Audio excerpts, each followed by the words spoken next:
रेडिमेंट्री YouTube channel पर एक बार फिर से आप सभी का हार्दिक स्वागत है। आज के वीडियो में हम आपके सामने प्रस्तुत करने जा रहे हैं प्राणियों में पोषण।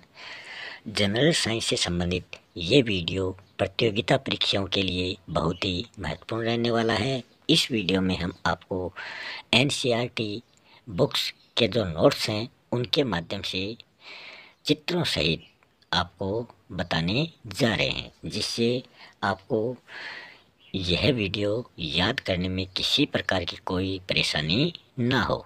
तो इसमें जो भी नोट्स हैं वो हम चित्रों के द्वारा बहुत ही आसानी से समझेंगे और अपने जो कंपटीशन एग्ज़ाम है उसमें वो क्वेश्चन सही करेंगे।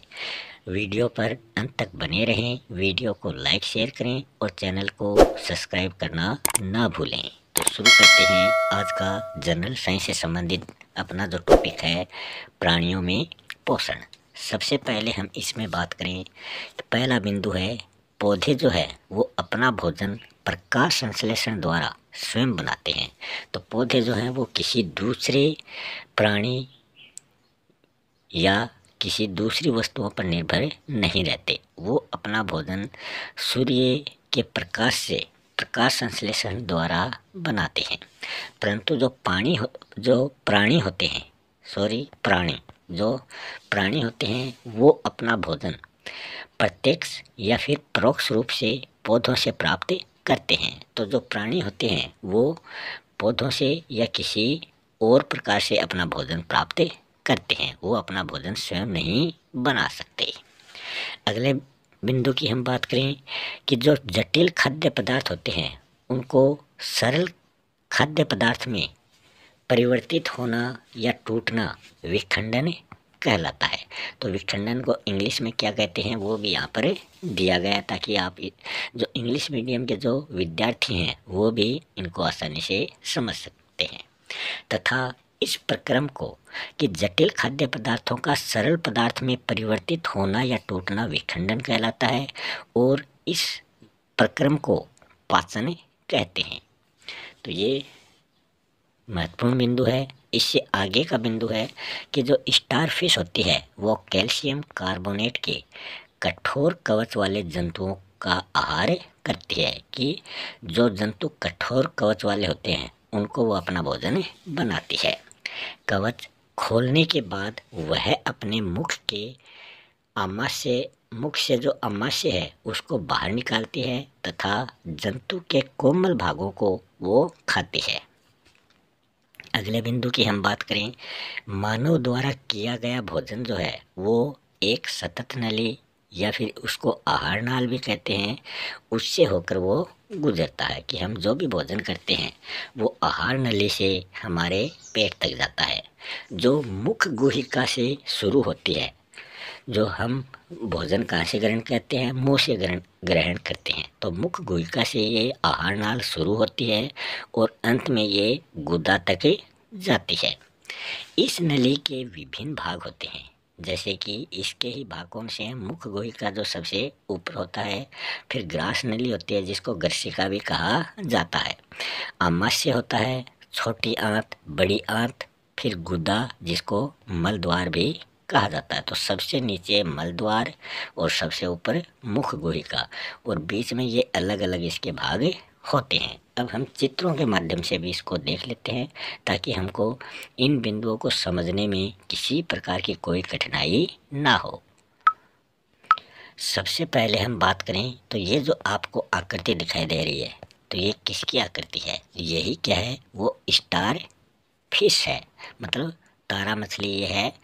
और ये किस प्रकार अपना भोजन बनाती है वो सब हमने उस बिंदु में देख लिया था। तो ये तारा मछली का है चित्र।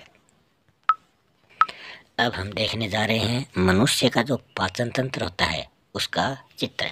तो सबसे पहले हमने बात की थी मुख गुहिका। तो ये जो है ये मुख गुहिका है, जहाँ पर ये चित्र दिखाया गया है यहाँ पर ये क्या है, मुख गुहिका है, जहाँ से श्वास जो अपनी आहार नली होती है वो जुड़ी होती है। तो हम मुख से भोजन ग्रहण करते हैं और ये आहार नाल होती है जो नीचे तक गुदा तक जाती है। फिर हमने इसके भाग बताए थे, छोटी आंत, बड़ी आंत, सब कुछ यही होता है। फिर एक लाला ग्रंथि होती है जिसमें लार बनती है। लाला ग्रंथि लार का निर्माण करती है। फिर इसके नीचे यहाँ पर चलें तो यहाँ गर्शिका होती है, मतलब ग्रास नली। फिर हम और नीचे चलते हैं तो ये मनुष्य के पाचन तंत्र का हम चित्र देख रहे हैं। ये अपने शरीर के अंदर स्थित नली होती है। उससे हम थोड़ा नीचे चले तो अपना ये जो पेट आ जाता है। तो इस पेट में हम देखें तो ये जो यहाँ जो आकृति दिखाई दे रही है, ये यकृत होता है, लीवर होता है। इस लीवर के इस साइड में हम देखें तो यहाँ हमें पित्ताशय दिखाई देता है। तो ये अपने शरीर के पेट के अंदर ये पार्ट मौजूद होते हैं। तो आप देख सकते हैं हमारे शरीर में कौन सा पार्ट कहाँ होता है। फिर हम बात करें तो ये क्या है, ये आमाशय है। फिर हम नीचे चलें तो ये जो आकृति है ये क्या है, ये होता है अग्न्याशय। फिर इससे हम नीचे चले तो ये आहार नाल देखो यहाँ से इधर उधर घूमती है, फिर घूमने के बाद में ये नीचे आती है। फिर हम नीचे चलें तो हमें यहाँ पर ये क्या दिखाई देते हैं, क्षुद्रांत्र। क्षुद्रांत्र मतलब बड़ी आंत, छोटी आंत। तो ये छोटी आंत है। उससे हम नीचे चलें तो बृहदांत्र जो बड़ी आंत होती है। तो ये तो छोटी आंत है और ये बड़ी आंत है। तो ये आंत यहाँ से चलती है कि ये भोजन यहाँ से आता है, फिर यहाँ होता है, फिर इन छोटी आंतों में ये घूमता है, फिर ये बड़ी आंत में आ जाता है और ये ऐसे घूमकर मल द्वार के द्वारा बाहर निकल जाता है। तो ये नीचे नीचे क्या है, मलाशय है और ये गुदा है। तो ये हमने उस पाचन तंत्र को पूरी तरीके से देख लिया है कि इंसान का पाचन तंत्र जो है वो कितने भागों में बटा होता है और कौन सा भाग कहाँ स्थित होता है। तो ये हमने देख लिया। अगले बिंदु की बात करें तो इसमें दिया गया है कि जो आमाशय है उसकी आंतरिक भित्ति जो है वो क्षुद्रांत्र मतलब बड़ी आंत तथा बड़ी आंत नहीं छोटी आंत तथा आहार नाल से संबद्ध विभिन्न ग्रंथियां जैसे कि लाला ग्रंथि, यकृत, अग्न्याशय, पाचक रस स्त्रावित करते हैं। आहार नाल जो है एवं संबंध जो ग्रंथियां हैं वो मिलकर पाचन तंत्र का निर्माण करती हैं। तो हमने अभी जो पाचन तंत्र का चित्र देखा है उसमें कौन कौन से अंग कहाँ हैं वो सब कुछ यहाँ पर बताए गए हैं। अगले बिंदु की हम बात करें तो इन सभी के भागों को हम बारी बारी से देख लेते हैं। तो हमें पाचन तंत्र में सबसे ऊपर मुख गुहिका हमने देखी थी। तो मुख गुहिका क्या होती है इसके बारे में हम समझ लेते हैं। आहार को शरीर के अंदर लेने की क्रिया अंतर्ग्रहण कहलाती है कि हम जब भी आहार करते हैं तो शरीर के अंदर हम उस आहार को लेते हैं तो वो क्रिया अंतर्ग्रहण कहलाती है। प्रत्येक दांत मसूड़े के बीच अलग अलग ग्रंथि का मतलब सॉकेट में धसा होता है। तो हमारे जो दांत हैं वो भोजन को काटने के काम आते हैं। तो वो कहाँ पर धसे होते हैं, ग्रंथिका में धसे होते हैं। लाला ग्रंथि जिसकी हमने अभी बात की थी जो लाला रस स्त्रावित करती है। तो लाला रस वो किस प्रकार स्रावित करती है, तो वो लार के माध्यम से स्रावित करती है। तो लार जो है वो चावल के मंड को शर्करा में बदल देता है। तो ये जो लाला रस क्या करता है, चावल के मंड को शर्करा में बदल देता है। जीभ एक मांसपेशीय अंग है जिसका पीछे का भाग जो है वो मुंह गुहिका के अधर नाल से जुड़ा होता है। तो हम जीभ देखते हैं तो उसका आगे का भाग स्वतंत्र होता है और पीछे का जो भाग है वो मुंह गुहिका के अधर तल से जुड़ा होता है। कुछ जीवाणु जो हैं वो दांतों के बीच फंसे भोजन की शर्करा का विघटन करके अम्ल निर्मोचित करते हैं जिससे दंत क्षय नामक रोग हो जाता है। मतलब दांतों को उससे नुकसान होने लगता है। हम कभी कहते हैं कि दांतों में कीड़े पड़ गए हैं। जीभ पर हम देखते हैं कि हमारे स्वाद कलिकाएं होती हैं। अगले बिंदु की हम बात करें, 8 वर्ष की आयु तक सभी जो दूध के दांत है वो बच्चों में गिर जाते हैं और उसके बाद में उसके स्थायी दांत आने लगते हैं। तो हम बात करें अपने मुंह में कुल कितने दांत होते हैं, तो 32 दांत होते हैं। इनको हम चित्रों के माध्यम से भी समझेंगे कौन सा दांत कहाँ पर होता है और क्या काम आता है। मगर उससे पहले हम ये 2 बिंदु और देख लेते हैं। फिर है भोजन नली जिसको ग्रसिका कहते हैं। ये क्या होती है, यह गले एवं वक्ष के मध्य स्थित होती है। इसकी भित्ति के संकुचन से भोजन नीचे की ओर सरकता जाता है। जब ये संकुचित होती है तो भोजन क्या होता है, नीचे खिसकता चला जाता है। कभी कभी आमाशय जो होता है वो खाए हुए भोजन को स्वीकार नहीं कर पाता है और वह वमन मतलब हमें उल्टी आती है, तो उस उल्टी के द्वारा वो भोजन बाहर निकल जाता है कि वो पचता नहीं है, तो वो उल्टी के माध्यम से वो वापस बाहर निकल जाता है। अगला हम बात करें, अगला है आमाशय। आमाशय क्या है? आमाशय एक चपटा एवं जे आकृति की मोटी भित्ति वाली एक थैली नुमा संरचना होती है। हमने चित्र में देखा था आमाशय ऐसे जे की तरह होता है। यह आहार नाल का सबसे चौड़ा भाग माना जाता है कि इसकी चौड़ाई सबसे अधिक होती है। यह एक ओर तो ग्रसिका से खाद्य प्राप्त करता है, वहीं दूसरी ओर शुद्धांत्र मतलब छोटी आंत में ये खुलता है और इसका जो आंतरिक भाग है वो श्लेष्मल, हाइड्रोक्लोरिक अम्ल तथा पाचक रस स्रावित करता है। तो इसका जो आंतरिक भाग है वो क्या क्या करता है वो सब यहाँ पर हमने बताया है। फिर हम बात करें श्लेष्मल जो है वो आमाशय के आंतरिक स्तर को सुरक्षा प्रदान करता है। तो ये श्लेष्मल क्या करता है, आंतरिक जो स्तर होता है उसको सुरक्षा प्रदान करता है। और अम्ल जो है वो भोजन के साथ पहुँचे जीवाणुओं को नष्ट करता है कि मतलब जो हाइड्रोक्लोरिक अम्ल होता है वो अपने भोजन के साथ जो भी कीटाणु अंदर पहुंच जाते हैं तो ये उसको नष्ट करने का काम करता है। पाचक रस क्या करता है? पाचक रस जो होता है वो प्रोटीन को सरल पदार्थों में विघटित कर देता है, तो वो उसको बदल देता है। यहाँ हम जिस चित्र को देख रहे हैं ये अपने मुंह के अंदर दांतों का चित्र है। हमारे मुंह के अंदर जो दांत होते हैं वो कितने होते हैं और कौन से दांत क्या काम आते हैं वो सब कुछ इस चित्र में दिखाया गया है। तो इस चित्र में हम देखें तो ये 4 दांत आगे के और ये क्या है, जड़ों के हैं जो चबाने के काम आते हैं। तो ये 4 दांत कृत्रिम दांत कहलाते हैं और ये क्या करते हैं, किसी चीज़ को काटने कुतरने के काम ये ज़्यादा आते हैं। तो इस चित्र में आप देख सकते हैं कौन से दांत क्या काम आते हैं। फिर हमने दंत क्षय की बात की थी, तो दंत क्षय क्या होता है, तो उससे संबंधित ये क्या है, अपने दांतों में किसी प्रकार का कोई नुकसान हो जाता है तो वो दंत क्षय कहलाता है। जैसे पहले मान लो दांत ऐसे हैं, फिर दांतों के अंदर अगर हम मुंह की सही सफाई नहीं कर पाते हैं तो दांतों में खाना या कोई मीठा पदार्थ फंस जाता है और धीरे धीरे दांत क्या होते हैं, कमज़ोर होने लगते हैं और फिर ये इस प्रकार से इनमें दंत क्षय हो जाता है और ये खोखले होकर गिर जाते हैं।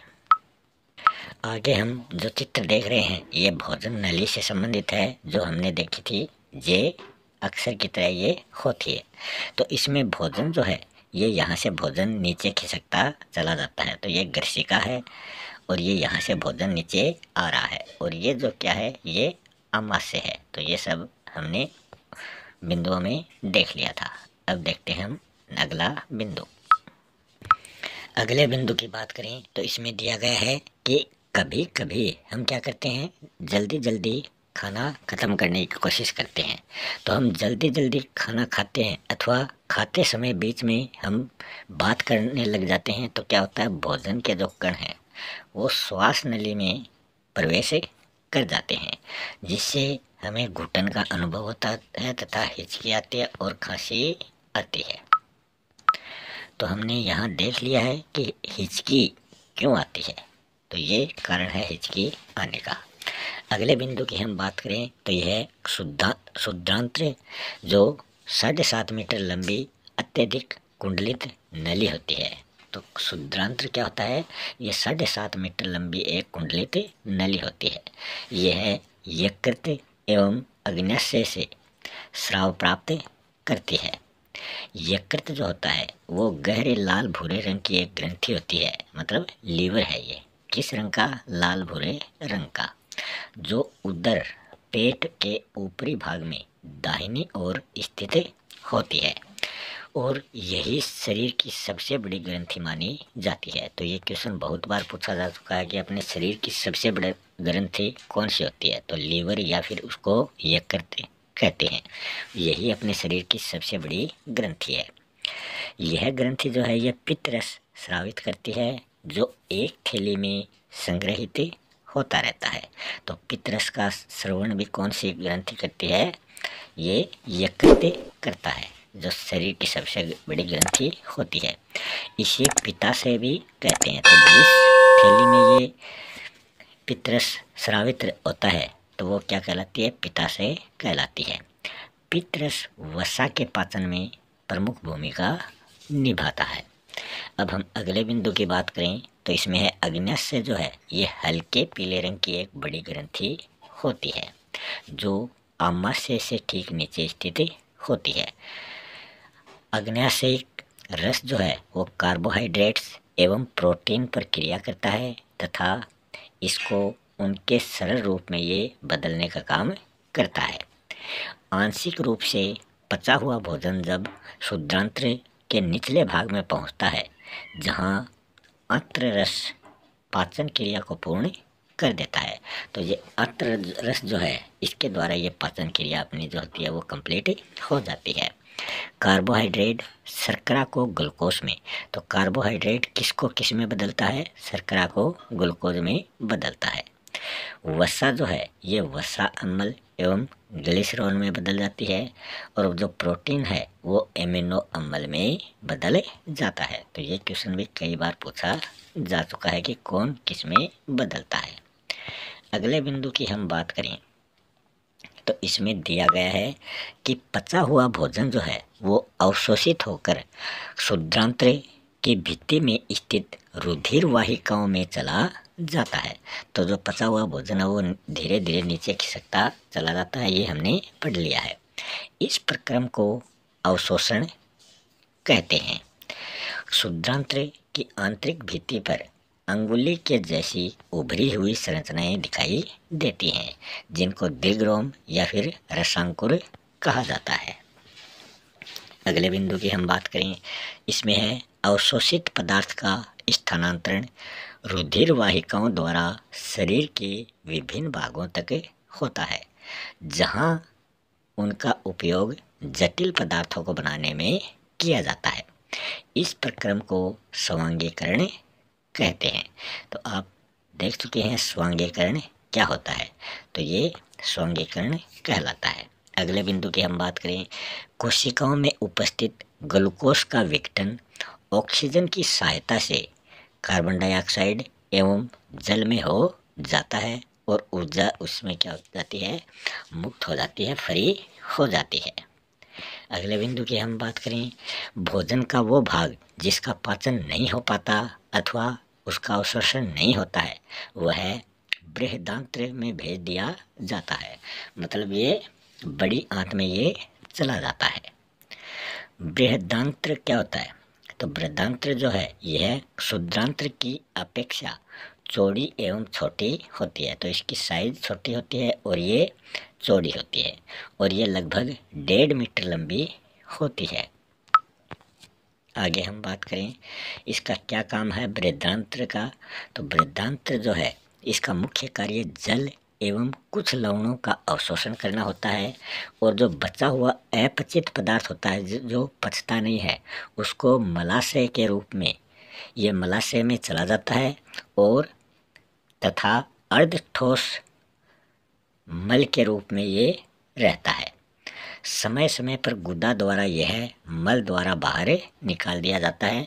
इस पूरी प्रक्रिया को ही निष्कासन कहते हैं, कि मतलब जो पदार्थ पचता नहीं है वह मल के रूप में अपने शरीर से बाहर आ जाता है।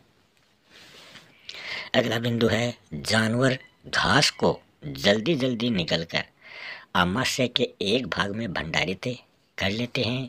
यह भाग रुमेन कहलाता है, जिसको प्रथम आमाशय भी कहते हैं। कि वो आपने देखा होगा जानवर जो है वो घास को जल्दी जल्दी निगलते हैं और उसके बाद में वो आराम से बैठकर जुगाली करते हैं। रूमिनेंट में आमाशय जो है वो 4 भागों में विभाजित होता है। रूमेन में भोजन का आंशिक पाचन होता है जिसे जुगाल या कड कहते हैं। मतलब वो जुगाली करता है जानवर बैठा बैठा, वो कड भी उसे कहते हैं। जंतु इसको छोटे पिंडकों के रूप में पुनः मुख में लाकर चबाता रहता है। तो आपने देखा होगा वो घास को निगल लेते हैं पेट में और फिर पेट से पिंड के रूप में वो वापस निकालते हैं और मुंह में लाकर उसको निगलते रहते हैं। इस प्रक्रम को रोमंथन मतलब जुगाली करना कहते हैं। तो आपने देखा होगा जुगाली करने की ये जो क्रिया है ये अब हमें ऊँट में सबसे अधिक आराम से दिखाई देती है कि ऊँट अपनी गर्दन से पेट से वो पिंड ऊपर मुंह तक लाता है, तो वो हमें उसकी गर्दन से हमें आसानी से दिखाई देने लगता है। ऐसे जंतु रूमिनेंट अथवा फिर रोमंथी कहलाते हैं। इसका चित्र हम देखेंगे, मगर उससे पहले हम दो बिंदुओं की और बात कर लेते हैं। घास में सेलुलोज की प्रचुरता होती है जो एक प्रकार का कार्बोहाइड्रेट माना जाता है। अगले बिंदु की हम बात करें, घोड़ा, खरगोश आदि जानवरों में क्षुद्रांत्र एवं बृहदांत्र के बीच में एक थैलीनुमा बड़ी संरचना होती है जिसको अंधनाल कहते हैं। अब हम इनसे संबंधित चित्र देख लेते हैं, फिर आप इसे आसानी से समझ सकते हैं। एक बिंदु में हमने जीभ की कलिकाओं के बारे में पढ़ा था। तो ये जो है ये जीभ का हिस्सा है, आगे का हिस्सा स्वतंत्र रहता है और पीछे का ये जुड़ा हुआ रहता है। तो इस जीभ पर हम किनारों पर देखें तो ये क्या है, ये स्वाद कलिकाएं हैं। इन्हीं के माध्यम से हम पदार्थों के स्वाद का एहसास करते हैं कि वो कैसा है, मीठा है, कड़वा है, खट्टा है, वो सभी इन स्वाद कलिकाओं के माध्यम से ही हमें पता चलता है। यहाँ हम देखते हैं घास को ये जानवर जो है ये निगल रहा है और ये इस गर्शिका से, मतलब ये नली का क्या है, आहार नाल जो है उसको गर्शिका बोलते हैं, इससे ये पेट के अंदर चला जाता है। ये जो हिस्सा है ये रुमेन कहलाता है और ये जो हिस्सा है ये छोटी आंत मतलब क्षुद्रांत्र कहलाती है। फिर हम आगे देखें तो इसमें ये जो नीचे का जो हिस्सा है ये इधर पूरे का हिस्सा ये क्या कहलाता है, आमाशय होता है। और यहाँ हम बात करें ये जो हिस्सा है ये अर्धनाल कहलाता है और ये छोटी आंत से बाहर मल के रूप में ये आगे आता है। और तो ये जो हिस्सा आगे का ये बृहदांत्र मतलब बड़ी आंत कहलाता है। और उसके बाद में जो अपचित पदार्थ है वो गोबर के रूप में ये पशु निकाल देते हैं। तो ये हमने देख लिया है। अगले बिंदु की हम बात करें तो इसमें दिया गया है कि अमीबा जो है ये जलाशय में पाए जाने वाला एक कोशिकीय जीव होता है। इसकी कोशिका में एक कोशिका झिल्ली पाई जाती है, एक गोल सघन केंद्रक होता है एवं कोशिका द्रव्य में बुलबुले के समान अनेक इसमें धानियाँ हमें देखने को मिलती हैं। अमीबा का चित्र भी हम देखेंगे, मगर उससे पहले हम दो महत्वपूर्ण बिंदुओं का और अध्ययन कर लेते हैं। अगला है अमीबा जो है ये निरंतर अपनी आकृति एवं स्थिति बदलता रहता है। तो ये एक समान नहीं रहता है, ये अपनी आकृति और स्थिति को हमेशा परिवर्तित करता रहता है। यह एक अथवा अधिक अंगुली के समान प्रवर्ध निकालता रहता है जिन्हें पादाब मतलब कृत्रिम पाँव नेचुरल फुट उन्हें कहते हैं, जो इसे गति देने एवं भोजन पकड़ने में उसकी सहायता करते हैं। तो अमीबा किस प्रकार भोजन करता है, वो अपने पादाब मतलब उन पाँव से अपने शिकार को पकड़ता है। आगे हम बात करें, अमीबा जो है ये सूक्ष्म जीवों के चारों ओर पादाब विकसित करके उन्हें निगल लेता है कि अपने पाँव चारों ओर फैला लेता है और उस पाँव के बीच में अपने शिकार को फंसा लेता है और उसको निगलता है। खाद्य पदार्थ उसकी खाद्य धानी में फंस जाते हैं। खाद्य धानी जो है उसी में पाचक रस स्रावित होते रहते हैं। अब हम अमीबा का चित्र देख लेते हैं। यहाँ आप जो चित्र देख रहे हैं यही क्या है, अमीबा है। इसके हम पार्ट देख लेते हैं। ये जो पार्ट है ये केंद्रक होता है और ये जो पार्ट है ये पादाब है जिससे ये अपना शिकार करता है। यहाँ से ये खाद्य कणिका मतलब अंतर्ग्रहण करता है वो अपने शिकार का। और ये जो पार्ट है यहाँ पर खाद्य धान्य इसमें होते हैं। फिर यहाँ हम बात करें, ये बाइक से पीते वाला स्थान है। तो इस प्रकार हमने अमीबा का ये चित्र देख लिया है और आज का वीडियो हम यहीं समाप्त करते हैं। मिलते हैं नेक्स्ट वीडियो में किसी नए चैप्टर के साथ। तब तक के लिए धन्यवाद।